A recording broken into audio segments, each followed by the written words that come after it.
prepare. Go to irs.gov, put in the search box, find a tax pro. Go to the second column where it says check credential directory. Once you do that, you are able to put in a zip code, your zip code, and you can actually get someone that's close to you in your area that has taken the continuing education class and is listed on the IRS website as a reputable tax preparer. Okay, it is not hard to find a reputable tax preparer. Don't just go to everybody. Somebody say, "Hey, this person over here is getting me $5,000 back." Hey, this person over here, as long as you got two dependents, they giving me $8,000 back.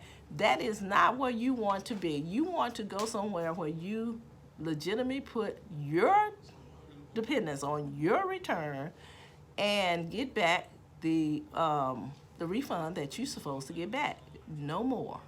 Okay? No more. Because often, as I said, do it right the first time, so when it come back, it won't come back with two friends. Penalties and interest.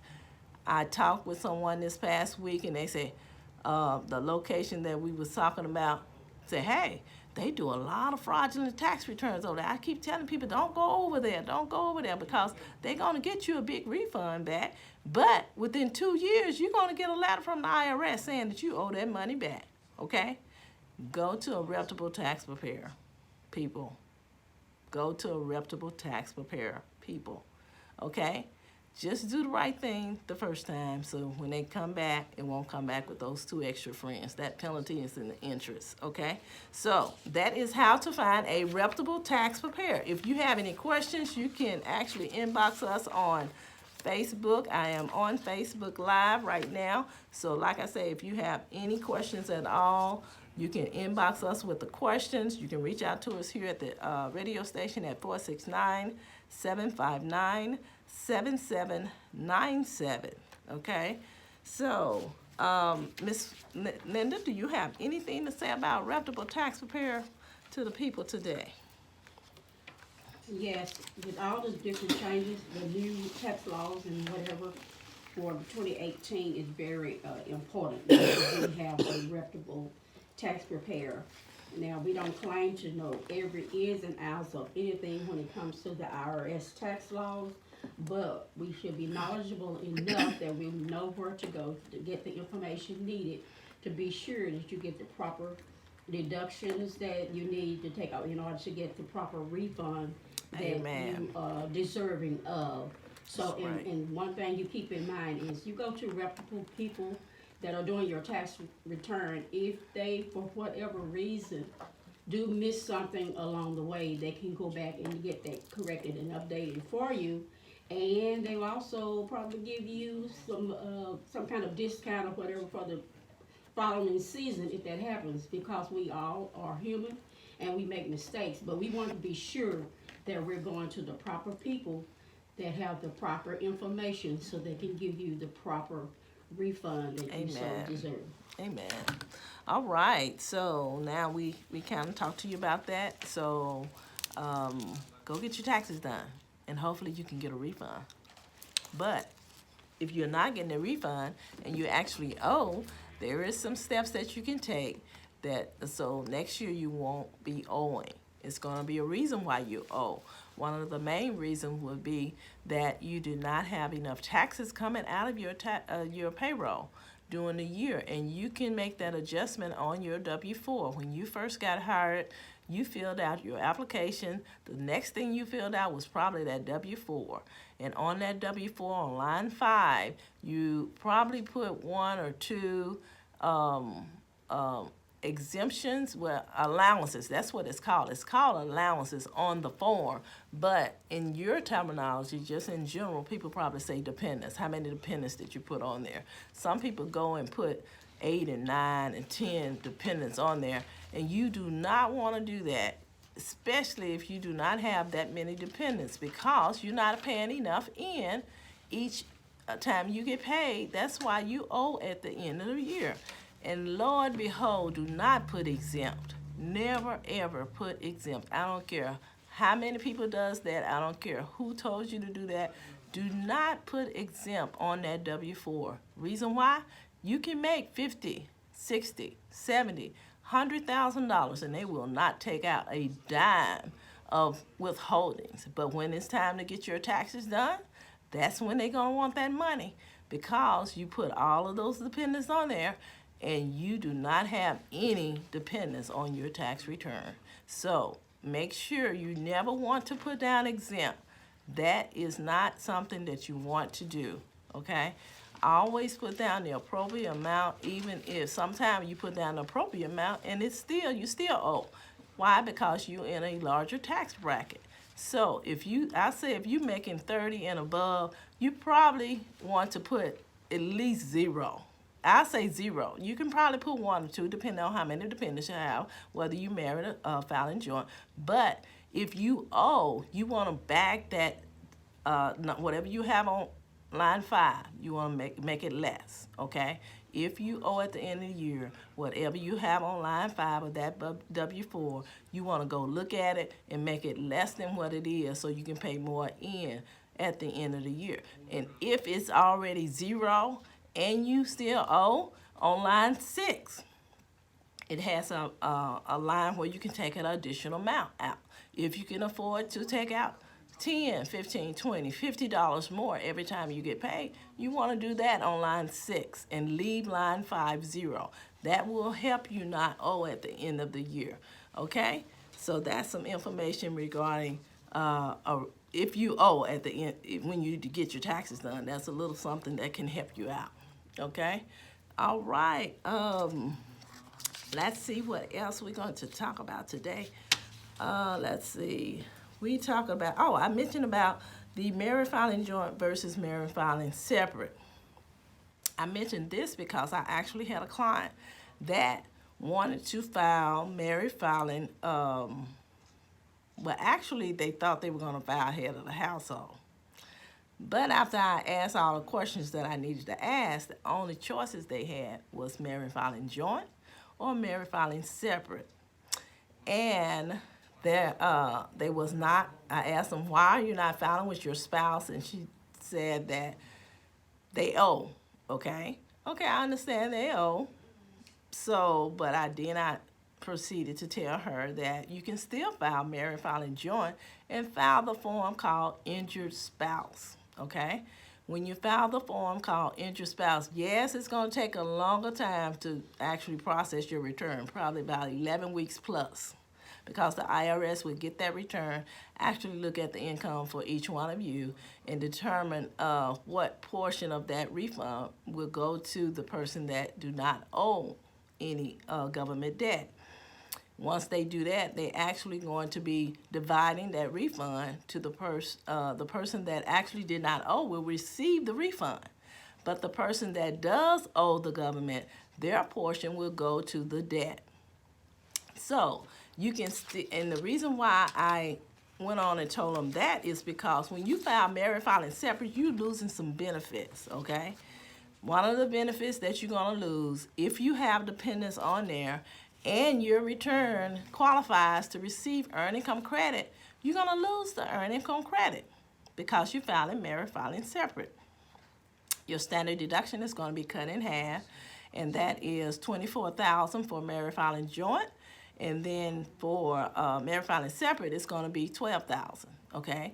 So there is another, if you have education or if you have a dependent that's on the tax return that actually attended college, or if you attended college, you will not be able to get the education credit, okay? So that can be a lot of money that you're missing out on because you're filing married filing separate. So keep that in mind. If you're not filing with that spouse, why is a good question. Why are you not filing? Hopefully the person that's doing your taxes will be able to inform you on that and say, hey, you can file married filing joint and file this additional form called injured spouse. Now there's two forms. One of them is innocent spouse, one of them is injured spouse. The one you want to file is injured spouse. Okay, it's an injured spouse form that you want to file, and the form number is 8379. Okay, the form number for injured spouse is 8379, and that way you can still file married filing joint even if you filed a return, and if one of the spouse have already filed a return, and you want to go back and do the married filing joint, you can add this form to that 1040X. Okay, so there's still option that you can do after the other spouse have already filed their return. You can still go back and add this form to the amended return and add the other spouse to that return. Okay, now a lot of people are going and filing head of the household, and then the other spouse, either they're going to be filing married filing separate or single. Okay, if they file married filing separate, they have to still put your social and your name on that return, even though they filing married filing separate. Okay, the other spouse turn around and file married filing joint. Head of the household. That other name is already on the married filing separate. You can't do that. Okay, do it right the first time, guys. Do it right the first time.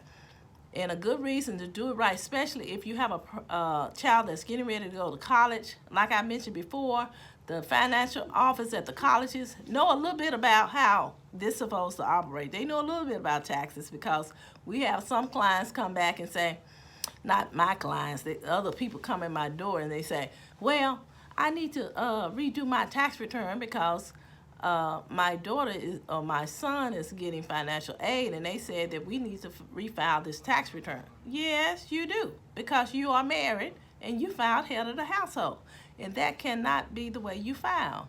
If you're married, your only options is married filing joint or married filing separate. There is one exception.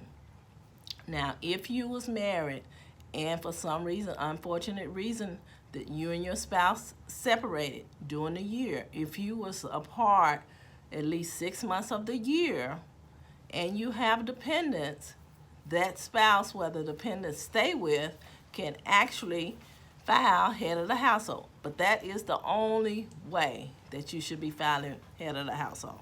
Okay, so remember to file the correct way, because the IRS will eventually find out that you should have filed married filing separate or married filing joint versus head of the household and single. Okay, all right. So Miss Linda, do you have anything on that topic? No, well, I do. One thing I do have to say about that is, for grandparents that are taking Okay. care of their grandchildren, Go ahead. and they have been married for years and years and years, but they are not divorced from their spouses, and they find out that they've been filing wrong on their tax return. It is a big blow when you've been taking care of those grandchildren and find out that you're trying to get earned income credit and you are denied the earned income credit because of your filing status is wrong. So there's some of the things that we need to look at. Even though you have been separated from your spouse for years and years and years, 5, 10, 15, or 20 years, if you've never received an article saying that you are legally separated from your spouse, then the IRS, for tax purposes, consider us as still married. So therefore, when you file your tax return and the question comes up, are you single or are you married? If you're still legally married, then that's what you have to put on that tax return, and then go from there. Because married filing separate, you have to put the other individual's Social Security on there, and sometimes that can cause a problem. But as grandparents, it really hurts because they miss out on being able to file with their grandchildren, even though they're taking care of them, but their filing status is not up to par, and the IRS looks at that too. And that's another reason why people receive letters from the IRS saying that we owe the money back because you've been filing. It's kind of confusing, but the tax laws that the IRS has versus what we know about married and unmarried is two different things. So we want to be very careful that we don't fall into that trap. All right, thank you.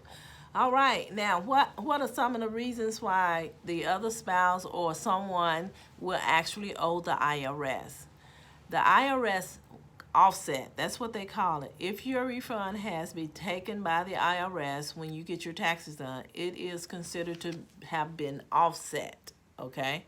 Remember that terminology, because when you call or you look at the IRS website, it'll say that it has been offset, okay? The reasons why that your refund can be offset is due to child support, if you owe back child support, federal agent if you owe a debt to a federal agent, okay, agency, I'm sorry, federal agency, it can be offset. If you owe state income tax, if you lived in a state where you owed some state income tax, your return can be offset, okay? And when they offset it, that means that they're gonna take what you owe. Now, if you owe less than the amount of your refund, they're gonna take. It's gonna, okay. If you're supposed to get your refund back from 8 to 21 days, it's gonna max up to the 21 days, and then you might as well add 2 weeks on it. So if you owe less than what your refund is, they're gonna take what you owe and then send you the difference, okay? If you owe the IRS more than your refund, they're gonna take all of your refund. If you did a bank product with the tax office that you actually did your return with, where you take the tax preparation fee out of the refund, nobody gets paid but the IRS or the government agency that you owe, okay? So don't think that the people at the tax office is trying to pull your wool over your head, saying that you still owe them. Yes, you do owe them for doing a tax return, because nobody got paid, okay? Another reason is because unemployment compensation. If you receive unemployment and you was not supposed to receive unemployment and they want you to back pay that unemployment, that means that it can offset your refund, okay? Now, at one time I did have, a while back, I had a client that actually owed $41 with the food stamp department for some reason or another. They offset it for that, so they held up her refund until she actually paid that amount. And then also, if you want to know if your refund is going to be offset, I can give you a telephone number. Get you a pencil and a piece of paper. The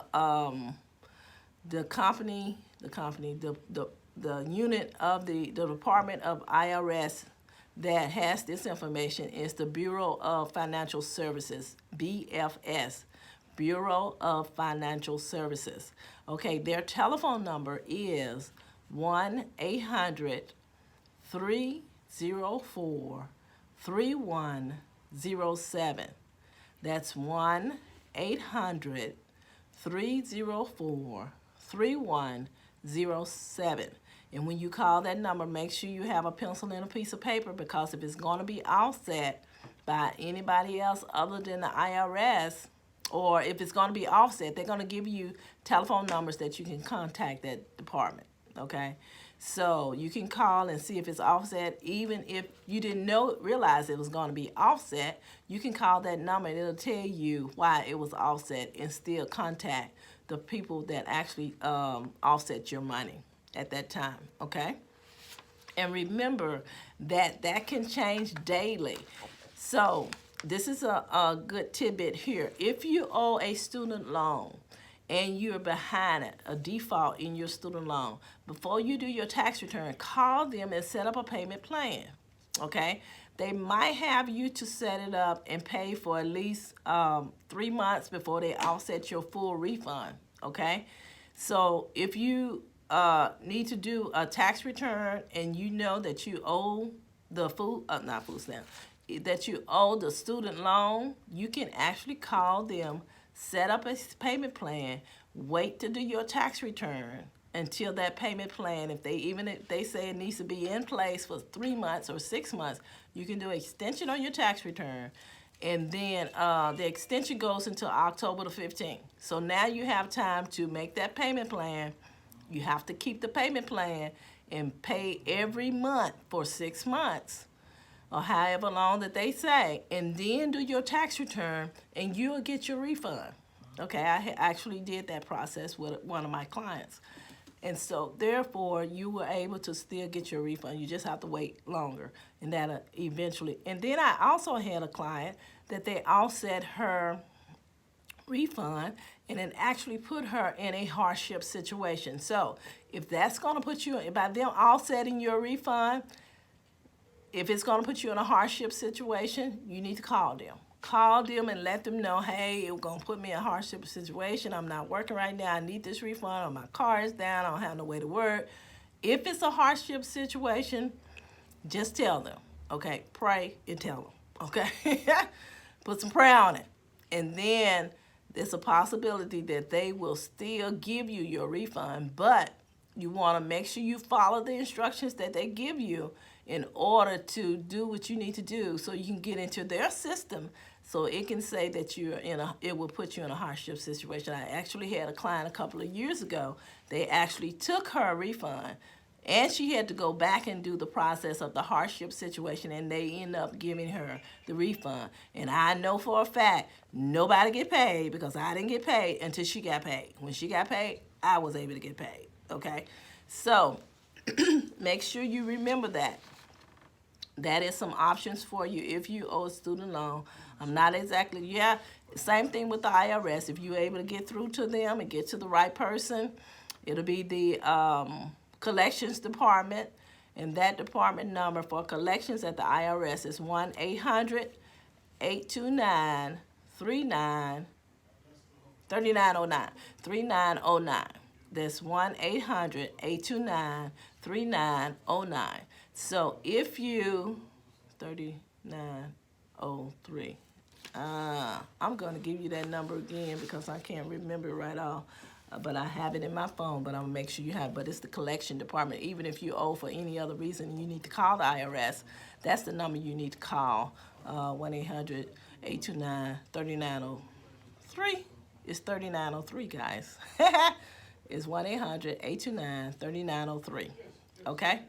So make sure you call that number. If you owe, you can set up installments. But if you owe the IRS and you doing installments and you get a refund, they're going to take it all. So you might as well forget that. They taking all of your refund, okay? But there is a process, more detailed, in-depth process that you have to do if you want to get some of your refund back, if they take your full refund, if it's going to put you in a hardship situation, okay? All right, so if anybody have any questions, like I said, you can actually inbox me on Facebook Live, and I'll answer your question here. Miss Linda, do you have anything else regarding your debt offset? If you get your regarding refund offset? So I think you covered pretty much everything on that one that I can think of right now. Okay, all right. Let's go back to the health marketplace, healthcare. Now this is the last year in order for them to penalize you for not having health insurance, okay? So if you had health insurance last year, you're going to receive a 1095A from your 1095C or 1095B from your employer. But if you had health insurance through the marketplace, you should receive a form 1095A, okay? If you receive a form 1095A, that information is information that needs to be on your tax return, okay?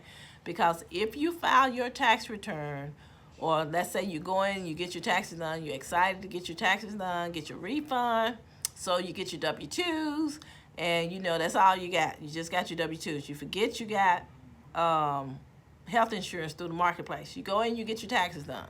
They say you're getting a $5,000 refund, okay? So 21 days have passed and you don't have a refund yet. And the reason why is because they looking for this 1095A information, okay? Because the one reason is that when you call in to get your insurance through the marketplace, they ask you from the previous year, how much income did you make, okay? And you say, okay, I made $20,000 for that year. So they're going to use that information to give you insurance for the present year. So last year you called and they say, how much did you make at the end of 2017? You made $20,000, okay? So for 2018, they basing that insurance on that $20,000 figure from 2017, okay? So now it's time to get your taxes done for 2018. So they are looking for your income to be that $20,000. So when they actually start paying for your insurance in 2018, they were paying it on the total amount, based on the total amount that you told them that you were going to make. So if you made $25,000, now they should have been paying less for your insurance, and you should have been paying more on your premium in 2018. So, but you won't know that until you do your taxes. That's one of the main reasons why you have to reconcile your 1095-A premium and insurance that you receive from the marketplace on your 2018 tax return, so the IRS can see, did you really make the $20,000 again in 2018 that you made in 2017. Now, if they pay more than what they supposed to, you're going to have to pay that part back, okay? But vice versa, if you had said you made $20,000 in 2017 and then you made $15,000 in 2018, they will give you additional money back because they didn't pay enough for your insurance, okay? So it works vice versa, okay? That's one of the main reasons that you have to reconcile this 1095-A on your tax return when you get it done for your 2018. So now, if you get your taxes done and it's time, you're ready to get your taxes done, you haven't received, and you know you got insurance through the marketplace, okay?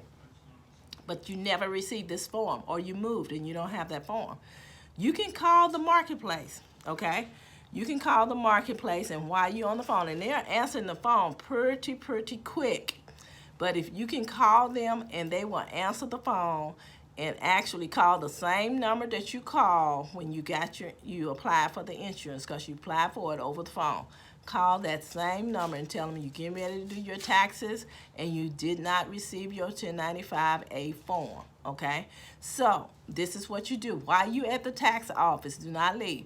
While you at the tax office, you can call them on your cell phone and they will give you the amount for each box on that 1095-A, okay? So that you have to do your tax return. You can do it that way. You can even print, they'll ask you, do you have a 1095-A in front of you?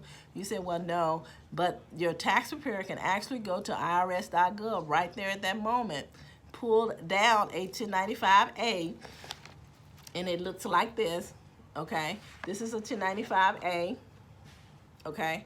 And on there, you can see it, okay? It's 2018 1095-A. This is what you want, okay? And these boxes down here is what they're going to be filling out with the red circles on it, okay? So they pull that, and they'll give you each box while you're talking to them on the phone, fill it out. And then you can use that to do your tax return. You can use that at that time. But if you do your tax return and you know you receive insurance from the marketplace, and you went in and you told them, or you forgot that you needed that form or something to that effect, or they forgot to ask you, and your tax return was submitted, the IRS is going to hold your refund, okay? Now you cannot call them on the phone and ask for the information on the 1095-A. You have to actually have the form.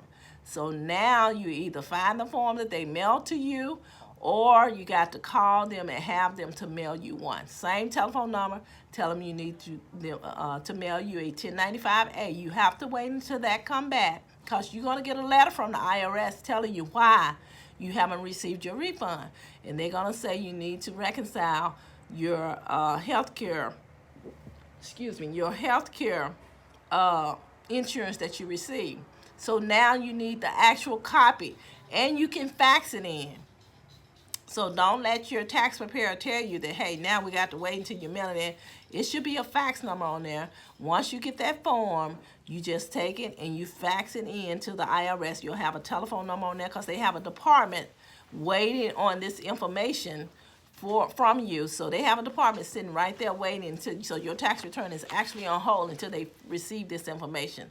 And once they receive that information, it'll go on and finish processing your return. Okay? So that information you want to make sure that you have when you get your taxes done. Okay, well, we're going to take a break and come back, and we're going to tell you how to find out the status of your refund. You might be wondering where it is, and I'm going to give you a real simple way that you can keep track of it. All right, thank you, and we'll be right back.